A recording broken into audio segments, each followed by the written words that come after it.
尸万段。差不多该收手。全员立即集合！团长，一样，你都是我的徐三师。交给我。黄龙邪军到底是什么人？无论你的只要我抓到那两个家伙，一定看看谁先撑不住。敌人从哪里发动的攻击？好，别以为我找不到你们，杀光他们！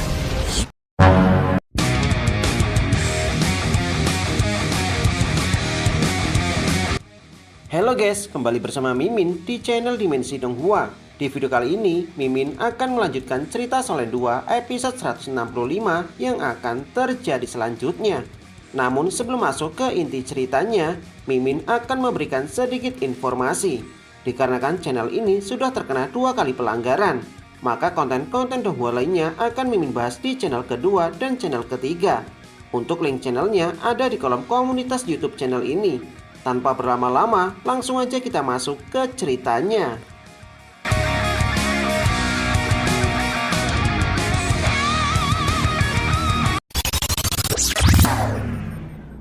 Setelah Yuho bersama Tang Wutong menghabisi seluruh pasukan kerajaan Ryu yang berada di pintu gerbang kerajaan Doling, mereka berdua kemudian bersembunyi untuk melihat situasi di medan pertempuran. Sementara pasukan kerajaan Ryu yang tersisa segera berkumpul, kemudian melaporkan tindakan yang dilakukan oleh Yuho kepada Komandan Mata Iblis Jahat.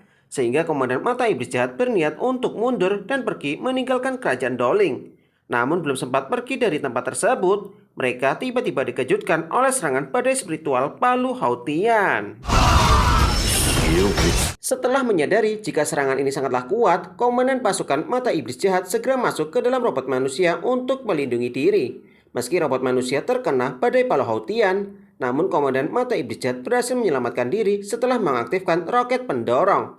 Tak lama kemudian, Yuho dan Tang Wutong terlihat menampakkan diri di udara. Sementara Komandan Iblis Jahat tidak menyangka, meski dia bersama beberapa komandan lainnya berhasil melarikan diri. Namun mereka harus mengorbankan 2 manusia robot tingkat 9.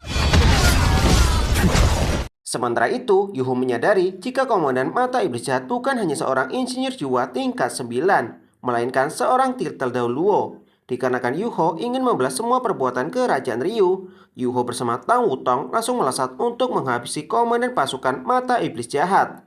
Menyadari hal itu, Komandan Mata Iblis Jahat langsung melepaskan perisai penghalang level 9 untuk memblokir serangan tarian naga dan juga telapak tangan salju. Meski Komandan Mata Iblis Jahat mampu memblokir 2 serangan tersebut, namun dia sadar jika serangan dari kedua teknik ini sangatlah menakutkan, bahkan dapat mengancam keselamatan jiwanya. Sehingga Komandan Mata Iblis Jahat segera menggunakan pertahanan ganda yang berasal dari cincin penyimpanan. Tak lama kemudian ketika ledakan terjadi, Yuho bersama Tang Wutong kemudian langsung terdorong mundur.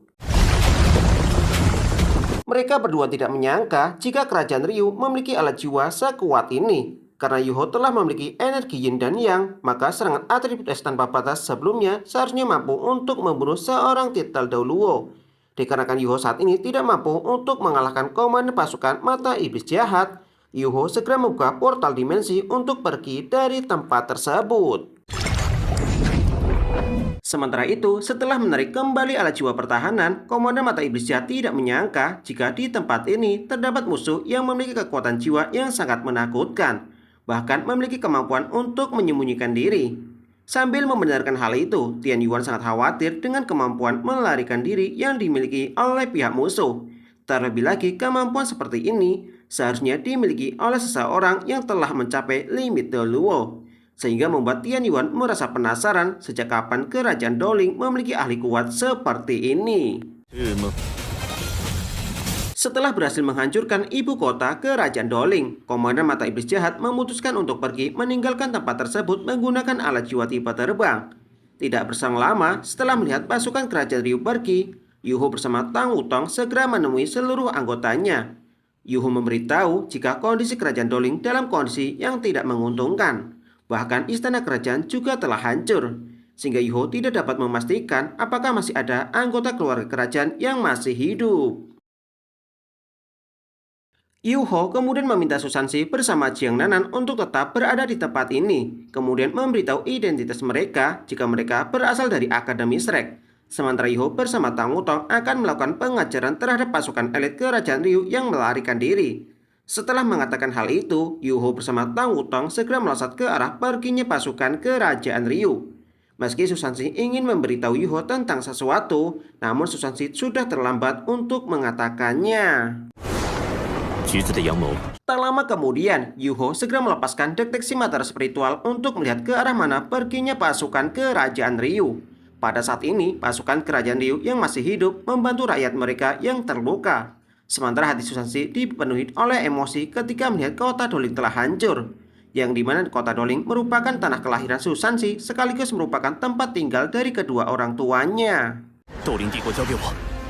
Tak lama kemudian, pasukan kerajaan Doling segera menghentikan kelompok Susansi ketika mereka ingin memasuki ibu kota Doling. Namun Susansi memberitahu jika mereka semua berasal dari Akademi Shrek. Namun penjaga ini tidak percaya dengan ucapan tersebut, sehingga meminta Susansi untuk membuktikan ucapannya. Sehingga Susansi langsung menunjukkan token halaman dalam Akademi Shrek kepada pasukan penjaga kerajaan Doling. 那没问题吗？ Tak lama kemudian, seorang jenderal langsung mengambil token milik Susansi untuk dia periksa. Setelah memastikan jika token ini memang berasal dari Akademi Shrek, jenderal pasukan segera memberi hormat kepada kelompok Susansi. Sehingga Susansi kemudian bertanya bagaimana dengan kondisi di dalam kota. Namun jenderal ini memberitahu jika dia tidaklah terlalu yakin, karena pasukan kerajaan Ryu yang datang langsung menyerang istana kerajaan. Selain kerajaan Doling mengalami kerugian, istana kerajaan juga telah dihancurkan. 因为实力。 Mendengar hal itu, seketika membuat hati Susansi merasa sangat sakit. Namun Susansi berharap jika pasukan pertahanan kota dapat bekerja sama dengan mereka. Susansi memberitahu jika saat ini kedua temannya sedang melakukan pengejaran terhadap pasukan kerajaan Ryu. Namun dikarenakan jenderal ini merasa curiga pada Susansi, Susansi kemudian langsung menunjukkan sebuah liontin pada jenderal tersebut, yang dimana di dalam liontin ini terdapat kata Doling, sehingga membuat jenderal dan seluruh pasukannya merasa terkejut. Mereka kemudian memanggil Susansi dengan kata pangeran. Setelah mengetahui jika Susansi ternyata merupakan pangeran dari kerajaan Doling, seketika membuat Jiang Nanan bersama yang lainnya juga merasa terkejut. Sehingga Susansi bersama teman-temannya diizinkan masuk ke kota Doling untuk mencari anggota keluarga kerajaan yang masih hidup. Sementara itu, Tang Wutong bertanya kepada Yu Hao apa yang akan mereka lakukan saat ini. Namun sebuah meriam jiwa tingkat 7 keluar dari cincin penyimpanan Yu Hao. Sesaat kemudian langsung melepaskan serangan meriam alat jiwa ke arah pasukan kerajaan Ryu. Menyadari hal itu, alat jiwa pertahanan milik pasukan mata iblis jahat segera memblokir meriam jiwa tersebut. 这个双重护体， Singkat cerita, setelah menyadari jika kesempatannya telah tiba, Yuho segera menggunakan meriam alat jiwa tingkat 9 untuk melepaskan serangan dari jarak dekat. 一定要这么碎尸万段！ Meski pasukan mata iblis jahat telah menggunakan perisai pelindung untuk memblokir meriam jiwa milik Yu Hao, namun perisai tersebut tidak mampu bertahan lebih lama. Sehingga satu persatu pasukan mata iblis jahat langsung tewas setelah terkena serangan alat jiwa milik Yu Hao. Melihat kejadian ini, seketika membuat Su Tianchen dan Su Tianyuan merasa terkejut. Mereka mengetahui jika alat jiwa yang digunakan oleh Yu Hao adalah alat jiwa tingkat 9. Yang dimana alat jiwa ini sangatlah menakutkan. Sementara Yu Hao segera menemui Tang Wutong dan mengajaknya untuk kembali ke kerajaan Doling. Sekali lagi buat teman-teman yang ingin tahu gimana cerita film Donghua nantinya, bisa ikuti channel kedua dan ketiga Mimin. Untuk info channelnya sudah Mimin bagikan di kolom komunitas YouTube ini.